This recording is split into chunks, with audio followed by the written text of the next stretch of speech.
parce qu'on va rester dans la place du citoyen, dans les instants, dans la... Voilà, donc là je vais pas parler de Constitution, mais je vais faire plusieurs propositions, parce que j'ai trouvé que dans votre intervention, la place du citoyen, elle n'était pas très très visible.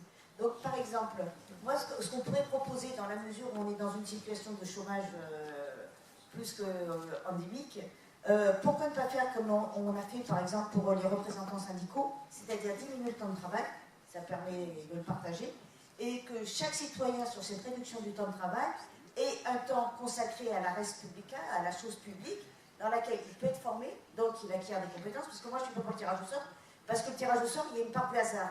Et moi je ne livre pas ma décision de mon comment vivre demain, dans quel type de société, au hasard. Parce qu'à Athènes, c'était l'exécutif qui était tiré au sort. Mais le législatif, la décision, elle appartenait à l'Ecclésia, c'est-à-dire à l'ensemble des citoyens. Et donc, les citoyens, ils conservaient constamment la même liste sur la décision, y compris sur le vote de la paix, de la guerre, etc. Donc, des citoyens éclairés, à partir du moment où les citoyens sont éclairés, sont formés, sont éduqués, et effectivement, moi je suis persuadée que n'importe qui, du Parti communiste, au moment où il formait dans les écoles du parti ses militants, il a permis que ces militants acquièrent une capacité, un savoir-faire et des compétences qui étaient celles, comme vous l'avez dit, voilà, par exemple François Villou. Après, tout à l'heure, tu parlais là de... On envoie des gens sans contrôle. Mais effectivement, moi je crois que vous avez évacué le problème du référendum. Moi je crois que l'idée d'un référendum révocatoire, alors peut-être qu'il faut l'encadrer, peut-être pas dans n'importe quelle condition, n'empêche que je pense que c'est quelque chose qui peut permettre justement d'y avoir toujours un contrôle, mais y compris sur l'utilisation du budget. C'est ce qui était prévu, notamment par exemple par la Constitution de 1793, le citoyen a le droit de contrôler. Alors les députés, théoriquement, ils sont là pour ça.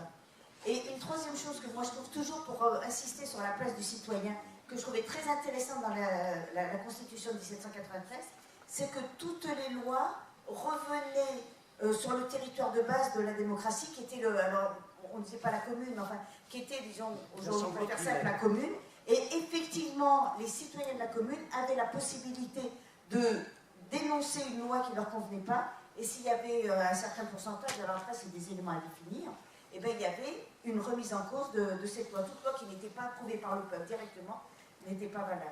Et le dernier point, mais là c'est très très rapide, sur les 500 signatures. Moi je trouve que c'est dangereux de conserver ce cap des 500 signatures d'élus, parce que ça permet, et on a vu, moi je suis tout à fait d'accord avec la camarade qui a parlé tout à l'heure, sur le rôle des partis politiques. Un parti politique qui est installé, qui a des élus, il peut verrouiller complètement de nouveaux candidats. Si demain vous, monsieur Alice Leport, vous voulez vous présenter aux élections présidentielles, voilà, si vos anciens camarades communistes ne vous donnent pas leur signature, je ne sais pas comment vous allez faire pour vous présenter. On sait qu'il y a effectivement... Et donc ça verrouille le système et ça laisse la place aux partis en place et ça empêche toute nouvelle expression politique. Merci. Monsieur Leport, je considère que vous êtes un sage. On a un certain nombre de sages en France et ce serait bien qu'on ait un conseil de sages pour superviser un peu tout ce qui se passe. Et il y a un gros absent de toute la réflexion qu'on a eue jusqu'à présent, c'est l'argent. Comment rendre le pouvoir indépendant de l'argent? Je pense qu'on a une grosse réflexion à avoir là-dessus. Moi, je vous rejoins sur le fait que visiblement, les conditions, même si c'est dans l'air du temps une constitution, visiblement les conditions ne sont pas réunies pour qu'on puisse en parler sérieusement, bien que tous les candidats en parlent. Mais pourquoi elles ne sont pas réunies, ces conditions également, pour une nouvelle constitution?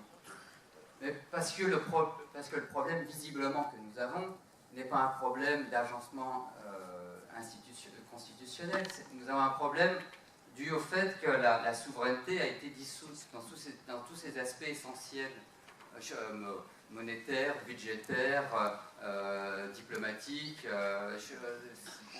Nous sommes enserrés dans des traités et des institutions qui ont supprimé toute substance à la souveraineté nationale. Donc, le problème n'est pas de savoir si nous devons améliorer ou changer la Ve République. Le problème est déjà de restaurer la souveraineté nationale, et puis après nous nous interrogerons sur la répartition des pouvoirs une fois que nous avons restauré la souveraineté nationale. Donc il me semble que le sujet actuel sur la Constitution est une thématique de substitution par rapport au problème principal, qui est la restauration de la souveraineté nationale.